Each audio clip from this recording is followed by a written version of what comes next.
Welcome to VR Tech Talk on the Full Dive Gaming Podcast. You're here with J-Brat and Nat-Brat as we sit down with VR hardware producers, accessory designers, and more to discuss their newest VR initiatives. This week, we're sitting down here with Jeff Baz, creator of the VRZone, an organization you might actually see at a gaming convention near you. Jeff, thanks for coming on. Glad to be here. Well, we're glad you're here. And while we're saying thanks, we got to thank our sponsor, Asterion Products. They make VR play space mats, headset stands that glow in the dark, well, due to their RGB lighting. Check them out on Amazon. Code FULLDIVE10 will save you another 10%. Woohoo! Well, to start us out here, Jeff, you actually brought us out to the TECO convention in Pittsburgh earlier this year, which was super fun. We were hanging out in the VRZone, helping to introduce VR to hundreds of people who had never tried it, which was very exciting. Can you tell our listeners more about what VRZone is and its mission? Yeah, definitely.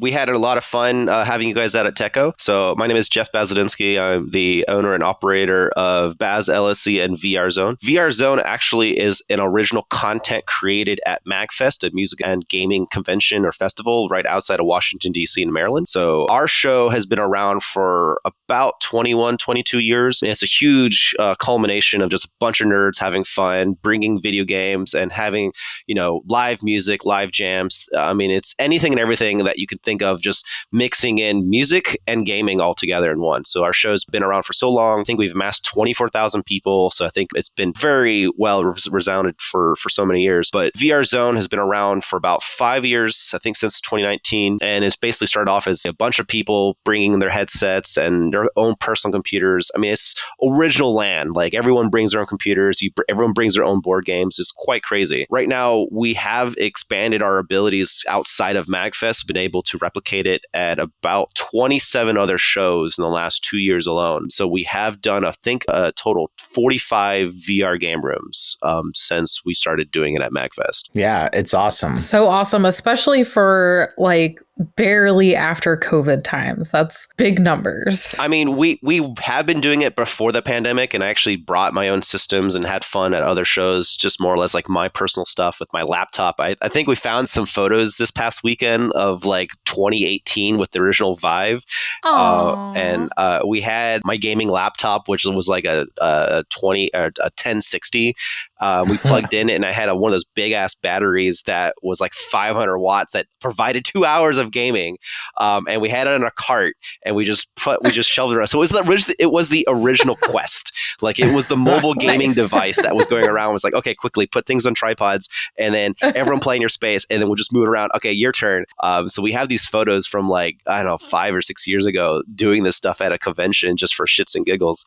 But it was so much fun, and I really wanted to capture that moment and be able to do it at other shows. And that's kind of why we started doing it at MAGFest. It's such a great experience at showcasing VR to new users. And that's one of the reasons why I love doing it, is just getting people excited and trying it out that they never have tried before. Yeah, basically we were out in TECO with you, and you have this big setup. It's actually really well done. You've got walls you set up yourselves. You've got all these little VR stations inside, and Quest make it easy because people can they come up, they say, oh, I want to play this game or this game they see on the screen. We walk them over to the station, get them set up in the Quest, and just let them go crazy and play. So you've done this at a lot of conventions now, and it just keeps getting bigger. How big is it currently? What's your next plan of how big you want to go? So right now we have it at 27 shows concurrently. I want to expand it even further. That we have so many talks with other conventions, they just can't be able to provide extra support to make that happen, because a lot of it ends up being funded by myself. There are a lot of great opportunities on the way that we do things, but the reason why we have been expanding so, I don't want to say aggressively, we have been expanding so quickly is because we are coming from staffing to staffing side. So a lot of the conversations we have with other conventions is basically because I'm staffing a lot of these other conventions. So currently, besides being a director of VR gaming at MAGFest, I also hold director positions at 13 other shows that I have at these events. So TECO, SakuraCon in Seattle, Playthrough Gaming in Raleigh, and that's where it has basically stemmed.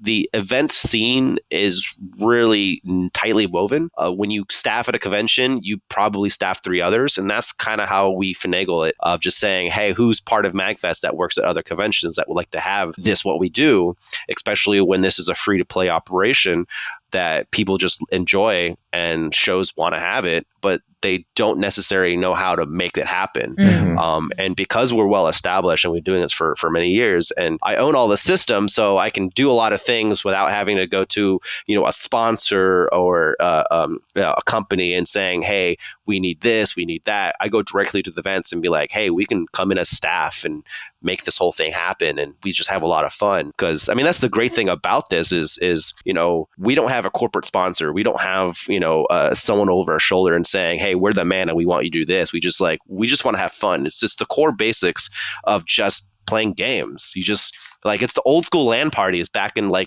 90s. People just bring their systems or their computers, play games. But the great thing with us is we don't need to do that. We bring our own systems, and the Quest 2 really allows for a lot of this to happen, especially how cheap they are and how easy it is to bring versus these PC VR setups that just take so much extra effort to haul or set up, or there's always something that goes wrong with, bringing index systems, or you just need a lot more capital investment and just powerful enough computers to run them. And then these Quest systems are just we could play Fruit Ninja anywhere we want. It's great. And that's why I love them. True. And so with the Quest 2s and not taking up too much space, but you still have to have a little play space, how many VR stations do you have in total at most of the conventions that you're going to? I currently own 40 Quest 2 systems that are fully active right now, but we don't bring them out to all the shows. So it just really dictates on the amount of manpower that we have. We have averaged about 18 to 20 headsets so we can competently have at a show, which allows us to now split up forces. So we have enough staff members that we can actually double book a weekend. So we've already done Nandasku-con in Denver and San Japan at the same time, where we have 12 to 15 headsets at each show independently. And then we had the same thing for Otakon and for another show there that same weekend. We're not limited on headsets. I actually don't bring them all to the same show. It's just more or less how many people that we can have, because everything we're doing is so much more hands-on than any other gaming activation. So it's not simply just putting consoles and TVs set up and just unmanaged. It's just actively engaging and making sure people are having a great experience. We're teaching them this headset or how to operate the Quest system, or educating them of, hey, I think you might be lost in this game. Look a little bit to your left. That's where you need to. Everything we have, what we're doing is curating. We're making sure we're providing the best experience possible, because we're helping each person, we're a fellow gamer to another gamer. So that way they might be entitled, or at least feel inspired to go play that game. Or maybe if they're not, have their own headset, they go out and buy one and become one of us. Yes. So I had a meeting earlier with one of the VR partners, and we're just talking. It's like, what we're doing is, we should start a VR religion and just people saying, hey, join us. Join us into the virtual world. Just don't drink the virtual Kool-Aid.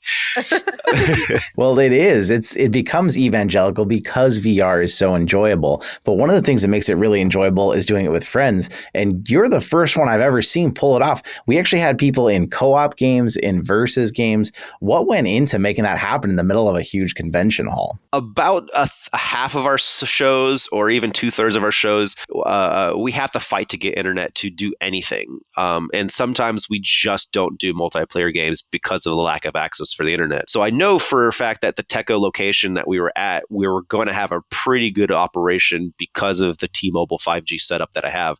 I have done that show in the past, so I know what our internet options are going to be, either if it's going to be provided by the show or I have to provide it myself. I just know that convention center, specifically where we're going to be, had open air, and I know we were going to hit proper 5G towers and not repeaters within the convention center. So when you have a lot of these conventions and you have to deal with the networks inside a concrete barrier, basically, there's always going to be some sort of pitfall with that, unless you have some sort of agreement with the convention center to have wired internet, which is maybe 10% of the time, because getting internet on location at a convention center is prohibitively expensive unless you're like MAGFest, which we actually bring our own internet. So we wire up the whole place without, with a Gaylord's approval. But I believe that Gaylord is actually afraid of MAGFest because we have so many amazing IT professionals who know what they're doing. There is a lot of technical bits we have to make sure what we can do. And if we have to, we have a backup plan just in case if we can't do multiplayer, we can do everything in offline mode and just saying, hey, sorry, we just can't do co-op or multiplayer. But we still got great experiences, like Blades of Sorcery or, Synth Riders or Pistol Whip or other good single player games. And even then, we can do leaderboards of some of those titles and just saying, hey, we're just going to do this offline. We just record your score, and then we still have at least some semblance of organization to do VR esports on that realm. Definitely. And you mentioned it earlier, but I just really wanted to ask. You said this has been self-funded. Is anyone helping you with this at all? Any companies, anyone? So the companies haven't really, they're interested in our operation and the ways to support us. Right now, most of the funding has either been through what I have been doing with the events. So sometimes if we have a budget from an event, that's just really just covering the logistical costs or just things that my company can be able to support. So technically, I'm the only sponsor in doing this effort. And it's mostly just by choice because I have to be very careful in the way we operate because I'm tied to so many 501c3 of these organizations. So MAGFest is a 501c nonprofit, and a lot of other, like TECO is also another 501c3, SakuraCon, another 501c3. So in terms of bringing on board sponsors, we have to do things in the right way, and it's competent because we're tied with these organizations. So it has taken a long time to build up these relationships with every single one of these conventions to build out a proper sponsorship deck and to be able to hand off those sponsors that could provide us the resources either directly or indirectly, or be able to saying, hey, you should just pay these 501c3s that will basically trickle down. Because the way I want it set up on a financial or sponsorship basis is to do everything correctly, by the books, and just making sure that it's a wonderful experience for everybody and no one gets shortchanged. This is a passion of mine, just like woodworking, and I want to make sure everyone sees what we're doing, have fun. That's the main point. And then if it ends up to where it's, maybe not a money maker, but that's okay because this is a hobby of mine and I enjoy what I do. So being able to onboard sponsors, while it is important for the longevity and to the expansion of what I see fit for the future of VRZone and what inevitably will evolution for VR Villa, it's not as important on the financial side. It's just more or less structurally to make sure that what we have is a fun environment, a community basis organization, and realistically, all we're trying to do is have fun. Yeah, and you're so passionate about this, which we love because we're also passionate about VR. What is your personal favorite part of doing the VR Zone? Personal favorite? I mean, I gotta put a shout out to Cookout VR. That's still one of my favorite titles. I just love that game. I love it when people get in that game and they don't really understand that you can play all these crazy, awesome co-op games that are in existence. I'm just excited about playing any multiplayer games with people at a show and get them excited to have these social atmosphere that they may have otherwise missed out on because they might have got a headset and they play Beat Saber. No, that's all I know. That's all the games I know. We hear this time and time again. I never knew this game existed. If I got paid like $1, I would probably be a millionaire at this point about like, I've never heard of this game. Why haven't I heard of this game? Is this new? It's like, no, it's called Space Pirate Trainer. It's been out. It's like one of the original launch titles from 7 years ago, guys. Yes. And it's still an amazing game. And I love having that game out there. For me, I enjoy just blowing someone's mind, either a VR veteran or a brand new person to VR of just, wow, this game exists. And it's like, yes, and it should be put on a pedestal and cherished and just showcased and have people have fun. And I think that's why I love doing this it's the purest side of gaming, of just sharing an experience with a fellow human and a fellow gamer, or even not a gamer, just because we have shown this to people in their 80s who never played VR gaming before or even really care about gaming. And then they're like, what is all this VR stuff about? And like, well, why don't you try it? It's just no detriment. And sometimes we get some pushback from those type of people. They're just like, I don't play. And it's like, no, my mom, she's 78. She plays Beat Saber, and Yes. I think you could. I think you can. I'm like, when they hear that, they're like, oh well, maybe. Then they go play fun and have a great time. And next thing you know, they're playing Cookout with their kids and their grandkids, and it's like, oh no, next. No, I want to play it now. So. There's a lot of multi-generational stories that we're building up here. And again, what I want to have is just making sure that people understand that this stuff exists already out in the VR ethos, and then just have fun. Yeah, my dad played Beat Saber, and yeah, he's in his 60s, and it's just, it can bridge the gap between all people that aren't gamers. But the Quest 2 really changed things, and the Quest 2s are getting cheaper and cheaper used. How are you feeling about the Quest 3? It just launched. It's more expensive, but what do you think? Is that something you want to incorporate into VRZone? Is it going to change the name? It's definitely going to change the game, because I'm pretty excited about the AR and XR applications and things that it can do and really excel at. I will still have the Quest 2s. Those gaming's VR operations is not going to really change. If anything, the Quest 3s might hyper focus on certain applications like pass-through for a DMEO, or maybe the spatial ops for AR. That's what we might be doing for Anime Week in Atlanta this coming weekend, for the end of October.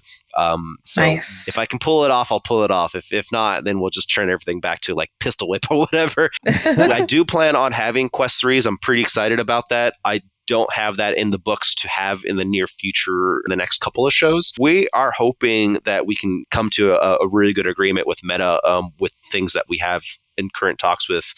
But I'm also a little bit mixed, because you did do a deep dive video about the battery and power hungriness of the Quest 3 that has me a little bit on edge, since everything that we have is literally BoboVR headsets, batteries, and if we can't competently keep that powered without really complicated charging regiments with just the headsets themselves, that's the only thing that's kind of putting me on hesitant pause. But I'm sure that those technicians and the engineers will figure out a good solution. By the time, in maybe a month or two, we'll be able to add VR with the Quest 3s. Yeah, because man, we were switching out those Bobo batteries so fast at the VRZone, and all those headsets stayed working because we just had like a million batteries. Yeah, I mean, it usually takes about 3 batteries that that's the equation I like to have. So if I have 20 headsets, I'll have 60 batteries. So that way, one's always on a headset, 2 are either charging or fully charged. And that's the ratio that keeps everything pretty consistent.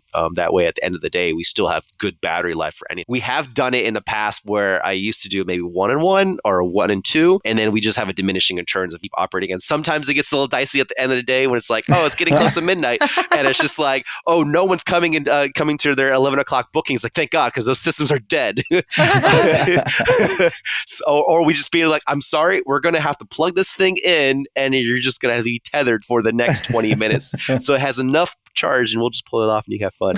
For the most part, we've been pretty happy with the BoboVR batteries doing the way that we've been doing it, and it's a lot of fun. And sometimes, I don't know if you see me at shows, sometimes I actually will hot swap them while people are actually playing, and that's the fun. I can easily change the batteries when they're like on the stations, like when they're on the table. It's like no, I'll just go walk around and I'll keep a couple fresh batteries in my pants and just be like, I see someone right there. Yes. Looks like it's a 1, and I'll wait for them. I'll just put my hand out and just about to grab it when they get close and be like snatch and grab. It's just so fun. It's a lot of fun. It's like being a ninja. The person doesn't know that you're about to attack them, and you're like, don't worry, I'm just changing a battery. And then sometimes we quip with them and be like, oh, if only we could do that in real life with just humans, just change our batteries internally until we thought we That'd be great. sleep. I know, it'd be great. Maybe in the near future when 2077 becomes real.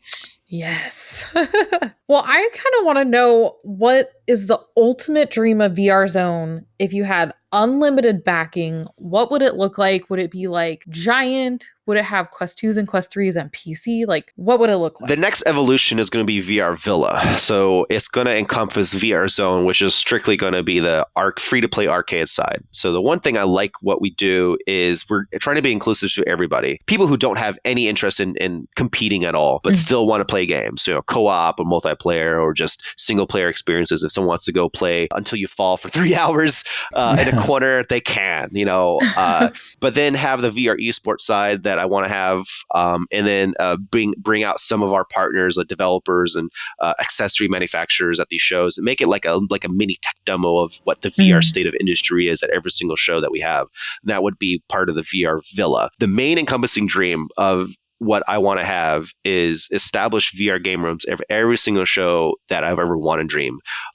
So all the 30 shows that we already established, I want another 100. And that's across just the US alone. And I envision having this to be a multinational endeavor. So having VRZone established in Germany or for Gamescom or in UK or even all the way into Japan, and just have these great gaming experiences cross nations, cross boundaries, and just multi-generational, and just explain to people what VR, AR really can become and what it really can do on such a dynamic and just gaming or even not non-gaming applications. And that's where I want to see it come together, and then have that relationship with the developers of just having that, these unique stories of like how Cookout really is to certain people, of certain individuals, and have these great experiences out there. The other dream is to have the cumulative VR esports league that we're starting next year. So every VR zones we have established, that we can have the level of capacity that we can have this great experience like an actual sporting league. Someone comes to MAGFest and they compete in a pistol whip tournament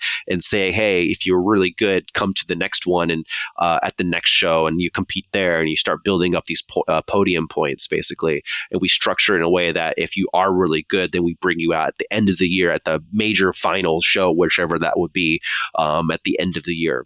So that's the big dream really. And I'm pretty sure we're on track to hit that. That's amazing. And most of our listeners probably have a Quest, or they're really interested in VR, but they probably don't have 4 Quests. They can't play Cookout with their entire family.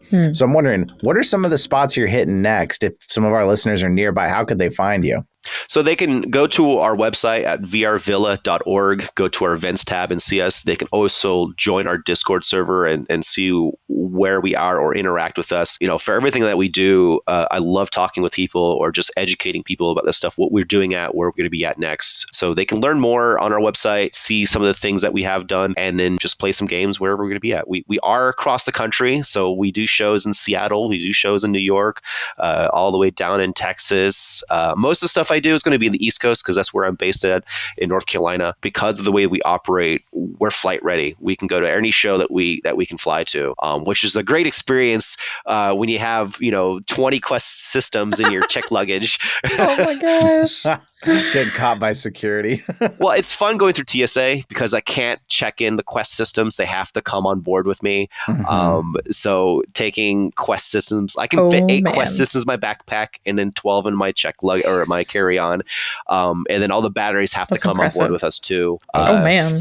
Oh yeah. So sometimes my backpack weighs like 60 pounds with the BoboVR.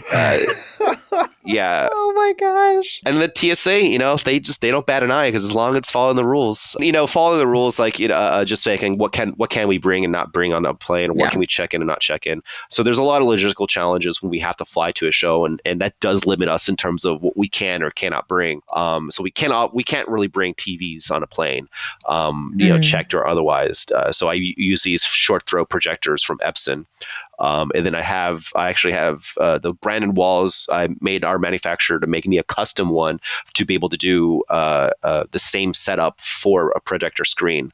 So they are able to easily be amenable to that solution for us. So we can have proper presentation with JBL mobile sound systems at a small environment like a meeting room. So being able to fly to San Japan in San Antonio, Texas, or Nandasukukan in Colorado, Denver, and have this amazing 2,000 square foot VR gaming operation that basically 3 guys in a suitcase can bring on board a plane. I tell everybody that we have worked with, this is what I can do with my abilities. And, if we had the backing and the abilities with our sponsors that we can onboard or how we can onboard in the near future, just imagine what we can do with real money and not chopstick money. Well, that brings me to, I want to ask, is there anything else we didn't cover that you'd like to share with our listeners? Maybe you want to tell them about chopsticks and other woodworks. Yeah, so I have been going to these same conventions for at least, I want to say 15 years as an attendee. I volunteered as staff or just regular volunteer. And then that's what kind of alluded me to saying, hey, I used to do software engineering. I used to work in IT. How can I go to these shows and have fun? It's a great experience to go end out to any of these shows and find your fandom and find your people basically and have fun, or go to the game rooms for some of these events, or even just go to a gaming events like DreamHack and just have fun. And I love going out and meeting people and sharing these great experiences and playing games with people. I devised a way to do all of that with my own business, and I quit my IT job. I started learning woodworking, going out to these shows as a vendor and selling our handmade products. So my main business is making these handcrafted, unique items like custom-made chopsticks or these interlocking mechanical puzzles, and have people play around by. And then we also operate our wood shop to be zero waste and sustainable. So that is really important to me, both as a business person and as me as a personal value, as an Eagle Scout, that I like to make everything proper, make it high quality, and then just be able to utilize everything as possible. So we work with so many exotic woods, and these are really expensive. Sometimes they're super rare, but also the opportunity of just saying, we may never be able to get the opportunity to make something out of this wood. So let's as much as possible. We actually have been saving the sawdust and putting in little tiny potion bottles and making drop earrings that my wife makes, or little pendants. And, it's just sawdust, but it's just beautiful sawdust that's pure purple or pink or vibrantly orange. But, it's that part of the story, that value that we see value in this, and we want to share this other passion of mine of just this unique wood products that we make, and to tell the story of the wood, of where this came from, some interesting facts, or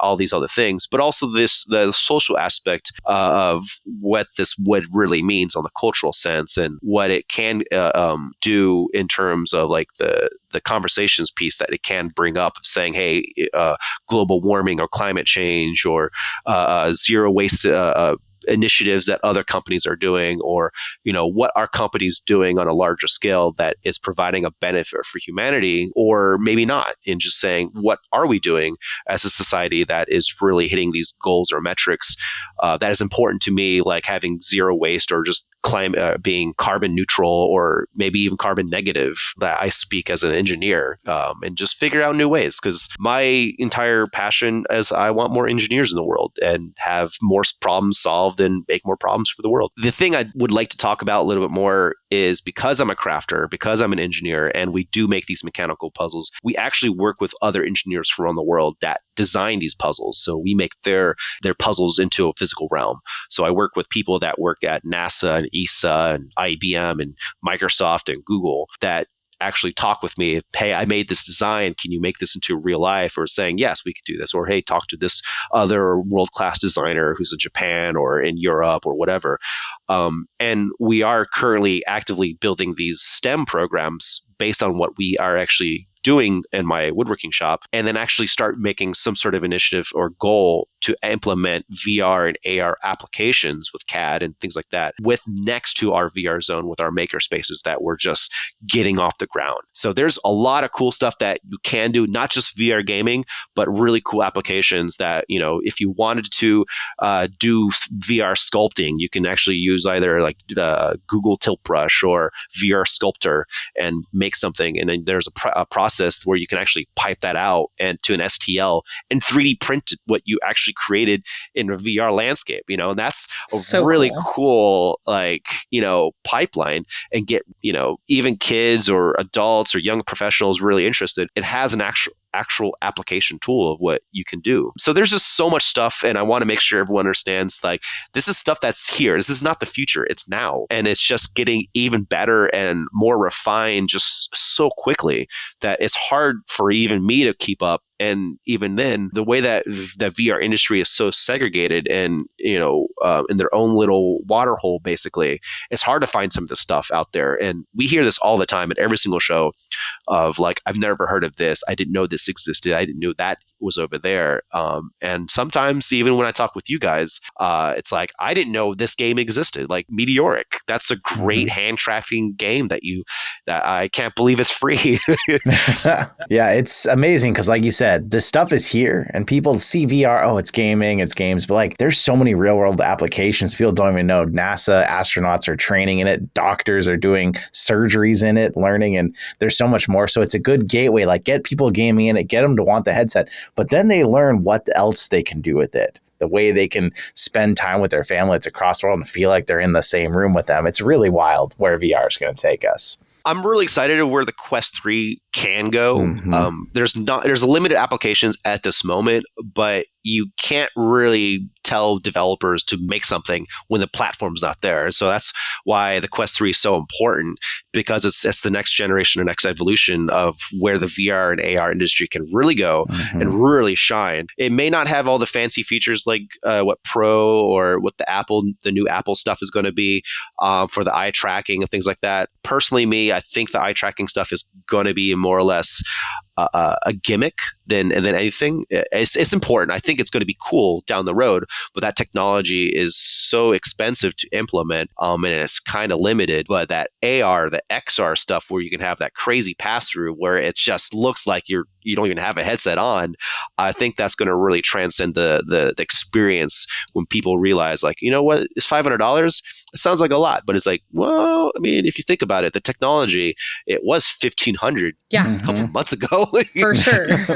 And it's just better.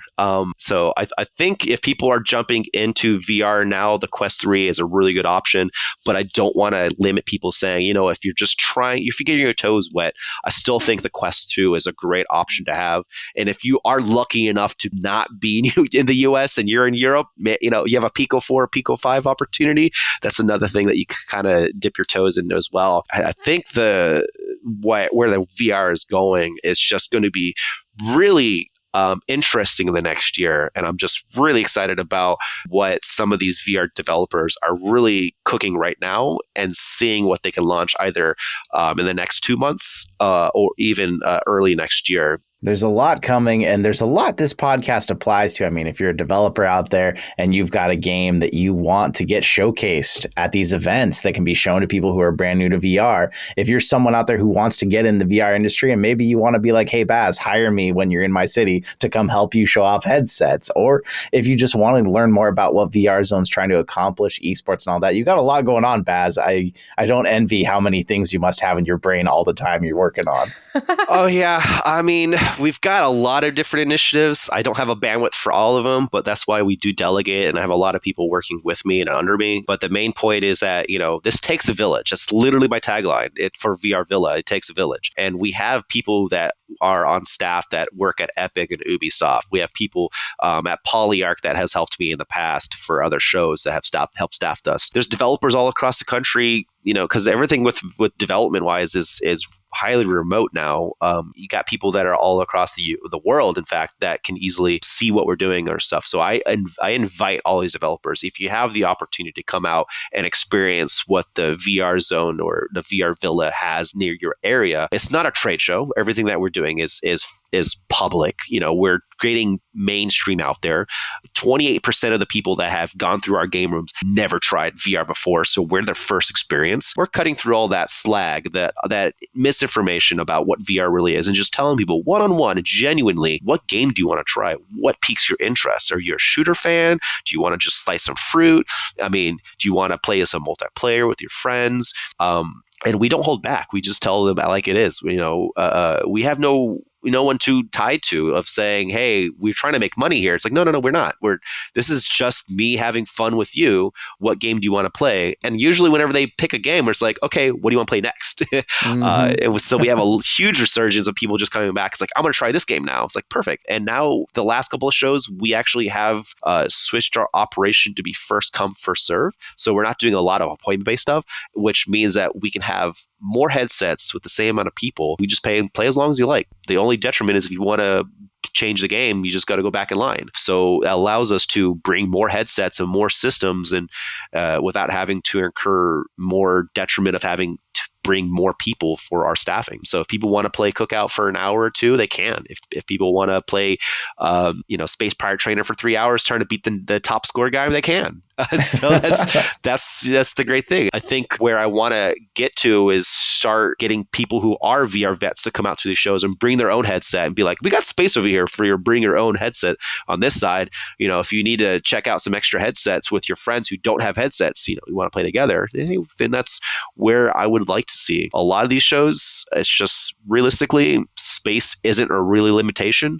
It's just the amount of systems we can bring out and the staffing that needs to happen to make sure everyone has a great time, a great experience, or just being a helping hand. And a lot of time when people are there, they may not know. Well, we're just, an arm's length away, just saying, where are you? I don't know how to reload this weapon. Well, let me teach you how to reload this weapon. I'm stuck in this level. It's like, well, we've played this level. We know where, maybe you should look to the left. And that's where there's the cave. And then they go. I don't want people feeling lost or bamboozled. And I don't want people to waste 30 minutes on a fledgling tutorial that doesn't make sense.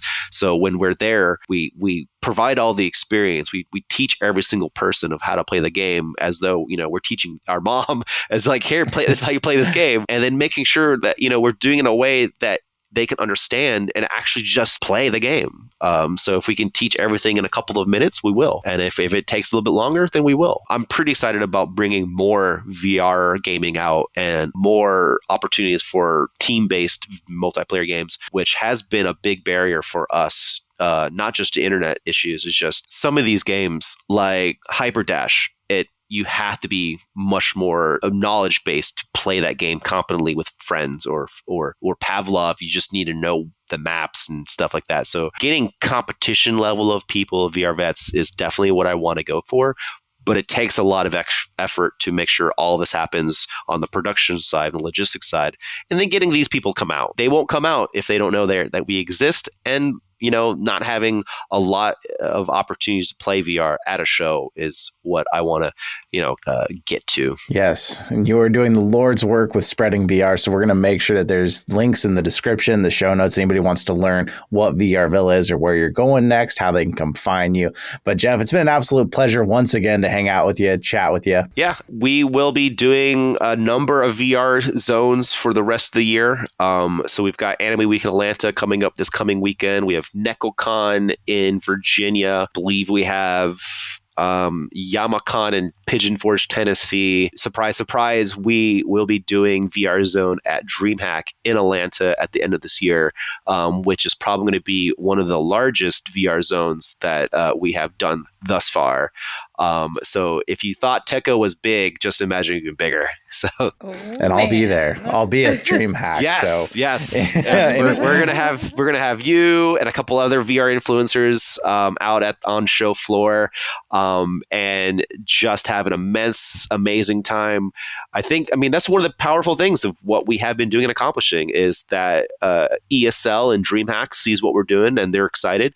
And they basically gave me a blank canvas. What can you do, Jeff? And I'm like, this is what we can do. It's like, how about VR esports? Yes, we can totally do that. Let's have fun. Let's bring everybody out. Let's have all the systems as much as we can bear, and just, make the best, VR LAN party that we can have. And, again, have fun and share this. And that's the whole point of what this is. So awesome. It's been so great to chat with you again. And I'm sure we'll talk to you again soon when there's more exciting things coming. Yes. And if you're out there, you're listening and you're near Atlanta, hit us up on the Discord or something, let you know, because I'm gonna be out there. We can hang out. You can come try your hand at playing Cookout with me or try to beat me at Beat Saber. Maybe good luck there. But yeah, Jeff, thanks again for tonight. It's been a blast. Definitely.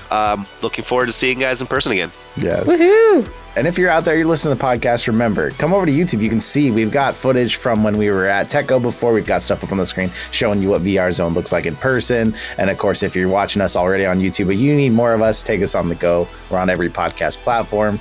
And if you've been thinking about VR, maybe it's time to come find VRZone and dive on in.